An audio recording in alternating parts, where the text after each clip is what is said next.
నువ్వట చేసావు అని ఉన్న జీవితాన్ని కూడా ఎందుకు నాశనం చేసుకుంటున్నారు? ఆ సాడిజం తోటి ఆడవాళ్ళు, చాలా మంది ఆడవాళ్ళలో ఉన్న దరిద్రమైనటువంటి గుణం ఇదమ్మా. ఇలాంటి పిచ్చ పిచ్చ ఆశాలు మానేసుకొని మీ మనసులో నుంచి ఆ ఇది పోకపోతే రెండు విషయాలు. ఒకటి, నా జీవితం 4 ఏళ్ళు పోయిందో, నా జీవితం 10 ఏళ్ళు పోయిందో, నా జీవితం 15 ఏళ్ళు పోయిందో అని మిగిలిన 25 ఏళ్ళ జీవితాన్ని ఇట్లాగే నాశనం చేసుకుంటావా? ఆ ఎనర్జీ పాస్ అయ్యేటప్పుడు అప్పుడు వాళ్ళల్లో ఏ విధమైనటువంటి అటిట్యూడ్ ఉందో దాన్ని క్లీన్ చేసుకునేటటువంటి అవకాశాలు ఉంటాయి దీంట్లో. నమస్కారం ప్రియా చౌదరి గారు. నమస్తే అమ్మా. లైఫ్ లాంగ్ చూసుకున్న ఏదో ఒక ఇన్సిడెంట్లో భార్య భర్తని అనుమానించడం జరుగుతుంది. జీవితాంతం వాళ్ళకి ఎంత బాగున్నా సరే ఏదో ఒక తప్పు చేస్తాడు భర్త, కానీ జీవితాంతం దాన్ని పట్టుకుని సాధిస్తూనే ఉంటారు. అటువంటి భర్తలు చాలా మంది ఉన్నారు. ఆ టార్చర్ భరించలేక ఏం చేయలేదు. అటు ఆఫీస్లోనూ, రోడ్లెమ్మట, సినిమా హాల్లో, పార్కులలో ఎక్కడ కూడా ప్రశాంతత దొరకదు వాళ్ళకి. ఎక్కడికి వెళ్దామన్నా సరే, ఎక్కడైనా పారిపోయి ఒక 4 రోజులు బయటికి వెళ్ళేసి వచ్చినా కూడా ఇంట్లో మళ్ళీ అదే టార్చర్ ఫస్ట్ నుంచి స్టార్ట్ అవుతుంది. అటువంటి వాళ్ళకి మీరు ఏం చెప్తారని? ఎందుకంటే పీస్ ఆఫ్ మైండ్ ఉండదు, ఎక్కడికి వెళ్ళాలో తెలియదు, సింగిల్గా ఏదో ప్రశాంతత దొరుకుతుందని ఎక్కడికో వెళ్తారు. కానీ అక్కడికి వెళ్ళినా సరే అక్కడి నుంచి వచ్చిన తర్వాత ఇంట్లో మళ్ళీ స్టార్ట్ అవుతుంది అనుమానం పెనుభూతం అని అంటూ ఉంటారు కదా. అది క్లియర్ అవ్వాలి అని అంటే భార్యాభర్తల మధ్య ఎలా ఉండాలంటారు? బాగా ఎనలైజ్ చేసేసారు. పార్కులకి వెళ్తారు, సినిమాలకి వెళ్తారు, ఇంకెక్కడికి వెళ్తారు, మనశ్శాంతి ఉండదని. మీరు కానీ వెళ్ళారేటి? అక్కడికి వెళ్ళి కూర్చొని ఆ యొక్క మనశ్శాంతిని పొందలేనటువంటి బాధాతప్త హృదయంతో కూర్చొని ఇక్కడ మాట్లాడినట్టుంది. విద్య గారికి ఏమన్నా ఫోన్ చేసి మాట్లాడమంటారా? కాదు, మీరు చూస్తున్నారు కదా, ఇదే సరిపోతుంది రోజు పొద్దునుంచి సాయంత్రం. ఎవరు చూడొచ్చారు సార్? ఇప్పుడు మీకు ఏది సరిపోతుంది అనేది ఆవిడ చెప్పాలి మాకు, మీరు కాదు కదా చెప్పాలి. లైవ్ లో తీసుకొని వస్తాను. రైట్, డెఫినెట్ గా ఆవిడే వస్తారు, మీరు తీసుకురావక్కర్లేదు. ఆవిడకి ఆ ధైర్యం ఉంది, ఆవిడకి ఇది ఉంది, కాబట్టి డోంట్ వర్రీ. సరే, నేను ఒక క్వశ్చన్ వేస్తున్నాను సార్. మీరు ఒక పాయింట్ మాట్లాడారు, వ్యాలిడ్ పాయింట్. బట్ నేను సేమ్ ఇదే వెర్షన్లో ఒక క్వశ్చన్ వేస్తాను. మీరేమన్నారు? ఎక్కడికి వెళ్ళినా మనశ్శాంతి ఉండట్లేదు సార్.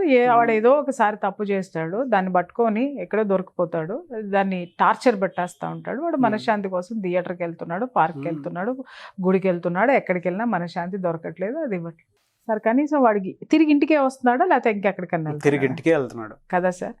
ఇదే తప్పు ఒక ఆడది చేస్తే ఆ ఇంట్లో స్థానం ఉంటుందా? ఉండదు. క్లియర్ కదా. మరి ఆ క్షమాపణ అయితే ఉంది కదా సార్, ఇంట్లో ఉండే క్షమాపణ అయితే ఓ పట్టాను ఉంది కదా సార్. ఎందుకు మేడం మనశ్శాంతి లేదు? ఇప్పుడు మీరు వచ్చారు, నేను జస్ట్ ఇది ఎందుకు వేసాను అంటే నేను చెప్తా. నిజమే, ఇలాంటి కేసెస్ నా దగ్గరికి వస్తాయి కదా, వస్తున్నాయి కూడా. వాళ్ళు చాలా జుట్టు పీక్కునేస్తారు. అవి నా దగ్గరికి వచ్చేసరికి సగం జుట్టు ఊడిపోతుంది నెత్తి మీద, మిగిలిన జుట్టు కూడా పీక్కుంటారు నా దగ్గరికి వచ్చి. అయితే ఇక్కడ నేను ఒక విషయం ఏం చెప్తాను అనంటే, తప్పు ఒకసారి చేసి పట్టుబడిన తర్వాత మీకు క్షమాపణ చెప్పి మీకు లొంగిపోయి ఉన్నట్టయితే దయచేసి వెనక్కి వెళ్ళొద్దు. ఇంతకుముందు మనం ఒక ఎపిసోడ్ చేసాం. అది ఏంటంటే పెళ్లికి ముందు జరిగితే ఏంటి అనేటటువంటి విషయం. ఇప్పుడు పెళ్లి అయిన తర్వాత జరిగినప్పుడు విషయం ఏంటి అనేది మనం మాట్లాడుకుంటున్నాం. జరిగింది, పొరపాటుగా జరిగింది, లేదు ఇష్టపూర్వకంగానే జరిగింది. వాళ్ళు తప్పిదము అని తెలుసుకున్న తర్వాత దాంట్లో నుంచి బయటకు వచ్చారా రాలేదా కన్ఫర్మ్ చేసుకోండి. లేదా మీరు బయటికి తెచ్చారా తేలేదా అది కూడా ఒకటి కన్ఫర్మ్ చేసుకోండి. వాళ్ళు బయటకు వచ్చేసారు లేదా మీరు తెచ్చేశారు. తెచ్చిన తర్వాత దయచేసి మళ్ళీ వెనకటిది గెలక్కండి. మహిళలకి ముఖ్యంగా నేను చెప్తున్నానమ్మా.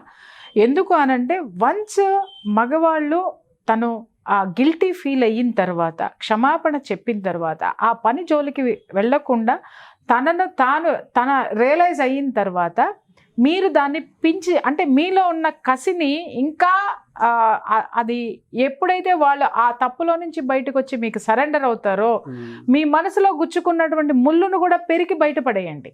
మీరేం చేస్తారు? ఆ ముళ్ళుని మీలోనే పెట్టుకుంటారు. వాళ్ళు ఆల్రెడీ మీకు సరెండర్ అయిన తర్వాత కూడా ఆ ముళ్ళుతోటి అప్పటి వరకు వీళ్ళకి గుచ్చుకుంటుంది, దాన్ని తీసి వాడికి గుచ్చుతూ ఉంటారు. నువ్వు ఇట్లా చేసావు, నా బ్రతుకునట్ట చేసావు, నా జీవితాన్ని తిరిగి తీసుకొస్తావా, ఇన్ని సంవత్సరాలు ఇట్లా ఉన్నావు, ఇన్ని సంవత్సరాలు అన్ని సంవత్సరాల తరువాత నీ దగ్గరికి వచ్చేసినందుకు, నీ ప్రేమను గుర్తించినందుకు, నీ విలువను గుర్తించినందుకు thanks to God, thanks to your husband, thanks to yourself. ఎందుకంటే నీ యొక్క సేవలను అతను గుర్తించాడు, నీ యొక్క సాంగత్యాన్ని గుర్తించాడు, నువ్వు ఏంటి అనేది అతను తెలుసుకున్నాడు, లేదా నువ్వు తెలియజేశావు, అది నయానో భయానో తెలియజేశావు, లేదా ప్రేమతోటే నువ్వు ఉంచుకున్నావు. అతను వెనక్కి వచ్చిన తర్వాత పొర్రపాటును కూడా నోట్లో నుంచి ఆ పదాలని ఆ ఇన్సిడెంట్స్ని గుర్తు చేసుకోవడం కానీ గుర్తు చేయడం అనేటటువంటిది కానీ చెయ్యకూడని పని. దయచేసి చెయ్యొద్దు. ఎందుకు అనంటే ఎప్పుడైతే చూడండి, ఇప్పుడు పిల్లవాడు ఏదైనా ఒక తప్పు చేశాడు అని అన్న తర్వాత ఒక దెబ్బ కొట్టంగానే వాడు సెట్ అయిన తర్వాత ఆ పిల్లవాడిని పదే పదే కనుక మనము అరే నువ్వు అప్పుడు అలా చేసావు, నువ్వు ఇప్పుడు అలా చేసావు అని అంటే వాడికి ఒక విరక్తి వచ్చేస్తుంది. విరక్తి వచ్చి గౌరవం పోతుంది. తల్లి మీద కానీ తండ్రి మీద కానీ ఇతరుల మీద కానీ ఎవరి మీద అయినా సరే గౌరవం పోతుందండి. వాళ్ళు గౌరవం ఇవ్వరు. ఎప్పుడైతే దాన్ని మనం హిడెన్గా పెట్టేసి నువ్వు గ్రేటు అని మాట్లాడతామో వాడు ఆ ఆత్మన్యూనతా భావం నుంచి బయటకు వచ్చేసి వాడిలో ఉన్నటువంటి క్వాలిటీస్ని బయటికి తీస్తాడు. ఇక్కడ కూడా అంతే, నీ భర్త బిడ్డతో సమానము అనుకో.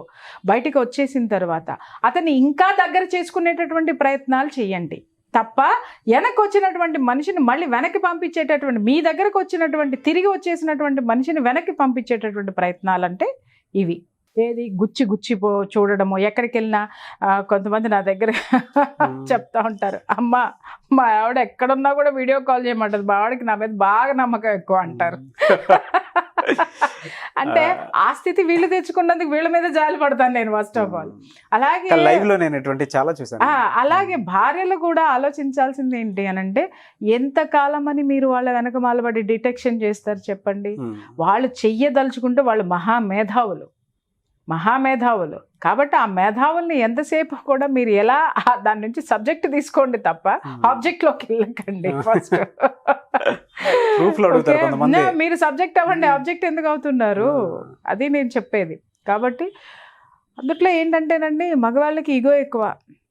ఓకే, అసహనం అనేది స్టార్ట్ అయింది అని అంటే అసలు అతను రియలైజ్ అయిపోయిన తర్వాత నీ దగ్గరికి వచ్చిన తర్వాత అసలు నువ్వు మళ్ళీ గెలకాల్సిన అవసరం ఏంటి? నా జీవితం 4 ఏళ్ళు పోయిందో, నా జీవితం 10 ఏళ్ళు పోయిందో, నా జీవితం 15 ఏళ్ళు పోయిందో అని మిగిలిన 25 ఏళ్ల జీవితాన్ని ఇట్లాగే నాశనం చేసుకుంటావా? లేకపోతే ఏదైతే మిస్ అయ్యావో అది ఈ క్షణం నుంచి నువ్వు అనుభవించడానికి ట్రై చేస్తావా లేదా? కరెక్టే కదా. ఇప్పుడు నీకు జీవితాంతం అతను నరకం మిగల్చలేదు. నువ్వు చేసిన పూజలు అనుకో, లేకపోతే నీ ప్రయత్నాలు అనుకో, లేకపోతే నీ మంచితనం అనుకో, ఏదైనా హీ కేమ్ బ్యాక్. వచ్చినప్పుడు భద్రతగా జాగ్రత్తగా పెట్టుకొని ఏ జీవితాన్ని నువ్వు లీడ్ చేయాలనుకుంటున్నావు. ఎప్పుడైనా సరే ఎప్పటికప్పుడు ఆడవాళ్ళు ఏమనుకుంటారమ్మా, భర్త ఇక నుంచి మారితేనన్నా బాగుంటాం అనేటటువంటి పదం మీరు ఎన్నిసార్లు అనుకొని ఉంటారో చూడండి. ఆ ఇక నుంచి అనేది ఇప్పటి నుంచి మొదలు పెట్టండి. వెనక్కి ఎందుకు వెళ్తున్నారు మీరు? వెనక నా గ్లామర్ని తీసుకొస్తారా, నా దీన్ని తీసుకొస్తారంటే వాడు ఇంకో 10 మాట్లాడతాడు. అరే అసలు నీలో లేని గ్లామర్ అక్కడ చూసుకున్నానంటాడు, లేకపోతే నీతో లేనిది ఏదో అక్కడ దొరికిందని మాట్లాడతాడు, లేకపోతే నీ యాటిట్యూడ్ ఇది కాబట్టి నేను అక్కడ స్వాతంత్రం పొందానని నీలో ఉన్న మైనస్లు చెప్పడం మొదలు పెడితే ఇంకా నరకమే కదండి అది. అవును. సో కాబట్టి ఎప్పుడైనా సరే మనసును బాధ పెట్టిన వాటిని మర్చిపోవాలి సార్. బంధాన్ని బలపరుచుకోవాలి అని అంటే ఇంకా ప్రేమను పెంచుకోవాలి, ఆప్యాయతలు పెంచుకోవాలి, పాజిటివ్ సంభాషణలు పెంచుకోవాలి, పాజిటివ్ ఎనర్జీ పెంచుకోవాలి తప్ప నువ్వట చేసావు అని ఉన్న జీవితాన్ని కూడా ఎందుకు నాశనం చేసుకుంటున్నారు ఆ సాడిజం తోటి ఆడవాళ్ళు. చాలా మంది ఆడవాళ్ళలో ఉన్న దరిద్రమైనటువంటి గుణం ఇదమ్మా. దయచేసి ఆ చండాలాన్ని మానేసేయండి. నిజంగా చెప్తున్నాను కదా మీకు. చేతులారా నాశనం చేసుకుంటున్నారు. జరిగిపోయిన దాన్ని సాధించి దీనికి ఒక్కటే మార్గం. మీలో నిజమే మీరు చాలా బాధపడ్డారు, మీరు చాలా ఇబ్బందులు పడ్డారు వాళ్ళతోటి. అంటే ఇక్కడ ఇంకొకటి కూడా ఉంటుంది నాగరాజు గారు, వాళ్ళ ఎందుకు అంత సతాయిస్తారు అనడానికి కారణం ఏంటి అని అంటే వాళ్ళ మనసులో అంత గాయపడతారు. వచ్చారా అనుకున్నా ఇట్లాంటివి మాట్లాడతారని అనుకున్నా సార్. కాదు వాస్తవం, గాయపడింది ఓకేనా. భర్త కోసం ఆ మాత్రం తగ్గలేరా అండి? భార్య కోసం ఏం తగ్గుతున్నారు కాదండి. చాలా క్లియర్ కాదు, నేను చాలా క్లియర్ గా నేను చెప్తున్నాను. ఈ క్వశ్చన్ నేను వేసే ముందు నేను వాడితో మాట్లాడితే వాడు చెప్పే ప్రతి మాట నాకు వన్ సైడ్ ఆఫ్ ద కాయినే అనుకున్నాను, కానీ బోత్ సైడ్ చెప్పాడు నాకు. చెప్పేటప్పుడు అతను బోత్ సైడ్ చెప్పాడు, ఇలా ఉందిరా అని చెప్పేసి. ఫ్రెండే, ఎవరో కాదు, ఫ్రెండే, ఎందుకు చెప్పుకోవటం అని చెప్పేసి ఆగిపోయాను. కానీ క్షమాగుణం అనేది ఉండాలండి. ఎంత పోక్ చేసినా సరే నేను ఒకటి నాగరాజు గారు మీకు ఊరికి అంత తొందరపాటుతనం ఎందుకు వచ్చేస్తుంది, అంత అగ్రెసివ్నెస్ ఎందుకు వస్తుంది? నన్ను శాంతం మాట్లాడినిస్తేనే కదా. ఇక్కడ ఏదో మిమ్మల్ని ఏదో పిండి వేసి ఆరేసి క్లిప్పులు పెడుతున్నారన్న ఫీలింగ్ మీకు ఎందుకండి? ఆ ఒక్క ఇన్సిడెంటేనా మీరు గుమ్మడికాయల దొంగ ఎవరనంటే ఇటు అనుకున్నాడండి అనకడికి ఎవడు. ఎందుకు అనుకున్నావు అంటే రాత్రి నేనే అటు నుంచి వచ్చాను, నేనే తీసుకుపోయాను అనేసి అట్లా ఉంటది. నేను నన్ను శాంతం మాట్లాడేవండి సార్, ఊరికి అని ఎందుకు వెళ్తున్నారు, నేను ఏం మాట్లాడుతా. అదే ఆ తొందరపడతానని వీళ్ళు మిమ్మల్ని ఇంకా ఇంకా ఇంకా నెత్తిన మొట్టడానికి కూడా కారణం అదే. ఎదుటివాడు శాంతం ఏం చెప్తాడు, వాడి మనసు ఏంటి, వాడి ఇదేంటి అని అర్థం చేసుకునే ఆలోచన సాగదు కదా మీకు. కాదండి, ఒక్కసారి గాయమైంది అలా అని చెప్పేసి రోజు గాయపరుస్తూ ఉంటారా? అరే అదే చెప్తున్నా, ఓర్పు ఉండాలి మీకు కూడా, ఓర్పు ఉండాలి. 12 ఏళ్ళు ఏపుకు తిన్నారు కదా, 12 నెలలు పడలేరా? పడండి. సంవత్సరం తర్వాత ఆవిడకి తిట్టి యాస్ట్కి వచ్చి నోరు మూసుకుంటుందేమో. ఆ ఓర్పు మీకెందుకు ఉండదు చెప్పండి, ఇప్పుడు చెప్పండి. ఇందాకేదో ఓ అన్నారు కదా, ఇప్పుడు చెప్పండి. ఆ ఓర్పు ఉంది కాబట్టి ఏం చేయాలో తెలియక ఓవర్కమ్ అవడానికి మీకు క్వశ్చన్ ఏమన్నారు? ఇప్పుడు అడగండి, బాగుంది. ఇక ఓర్పు అయిపోయింది మాట, మీకు మా వల్ల కావట్లేదు, వాళ్ళు నోరు ముయ్యట్లేదు అని అడగండి, వాళ్ళకి నేను చెప్తాను ఏం చేయాలి అని. అంతేగాని ఏదో గురువింద గింజ ముడి కింద నలుపు దాచేసుకుని ఎర్రగా కూర్చొని బుర్రగా బాగుందానని ఫీల్ అయిందంట అట.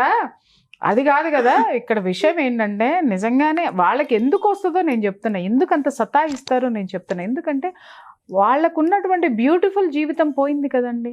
ఎన్నిసార్లు ఈ భర్త నా కోసం వస్తాడని ఎదురు చూసిన రోజులు ఉండుంటాయి సార్. ఎన్నిసార్లు బాధలో ఉన్నప్పుడు దగ్గరకు తీసుకోవాలని ఆలోచించిన రోజులు ఉండుంటాయి సార్. నువ్వేమో పూల రంగడల్లే సెంట్లు కొట్టుకొని లేకపోతే గిఫ్ట్లు పట్టుకొని నువ్వు పోతావా, ఇక్కడేమో నీ పెళ్ళామేమో చెమటలు కక్కేటట్టు నీ వాళ్ళందరికీ చాకరీలు చేసేసి అన్నీ చేసేసి ఇక్కడ కూర్చొని నీకోసం నువ్వు ఎప్పుడు వస్తే ఎదురొస్తావు అని చెప్పేసి అని ఎదురు చూడాలా. వచ్చిన తర్వాత నువ్వేమో అక్కడ పొందిన సుఖాన్ని తలుచుకుంటూ ఇక్కడ పేడి మొహం పేడ మొఖం అని చెప్పి నువ్వు తిడితే అవన్నీ పడాలా? నువ్వేగా తాళి కట్టావు, నువ్వు తాళి కట్టకపోతే తను నీ జీవితంలోకి రాదు కదా. నువ్వు తాళి కట్టి నువ్వు తెచ్చుకొని నువ్వు బాధలు పెట్టడం ఎంతవరకు సమంజసం? నువ్వు ఇలా వెలివేయడం ఎంతవరకు సమంజసం?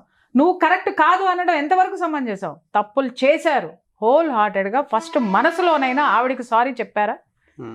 చెప్పండి, పర్వాలేదు సార్, కొంత ఓర్చుకోండి.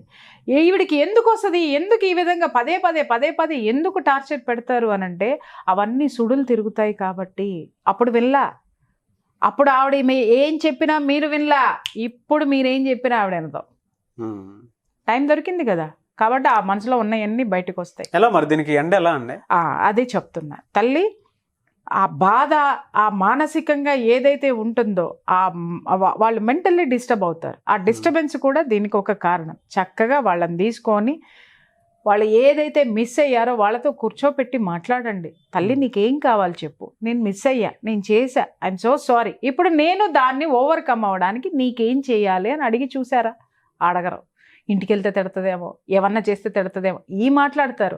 సరే చాలామంది అంటారు మేము కూర్చోబెట్టి మాట్లాడామండి ఏం చెప్పదండి అంటారు. చాలామంది ఏం చెప్తారు మేము కూర్చోబెట్టామండి, తను అడిగిన అన్ని చేస్తున్నామండి అయినా సరే అండి అని అంటే ఇదే పాయింట్.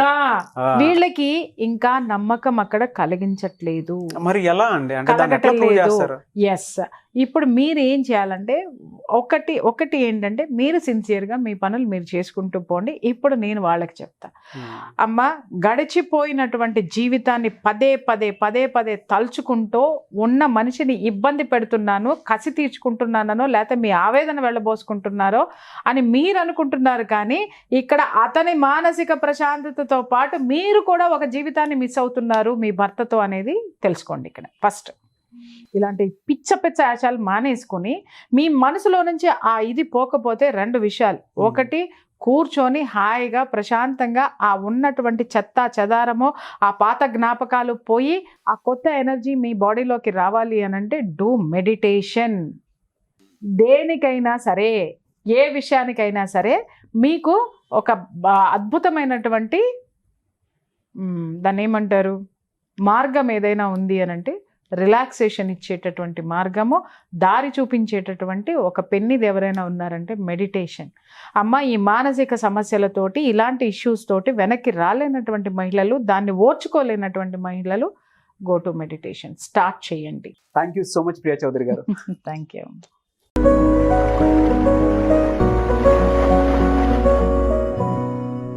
సుమన్ టీవీలో మీ పర్సనల్ అండ్ బిజినెస్ ప్రమోషన్స్ కోసం కింది నెంబర్కి కాంటాక్ట్ చేయండి.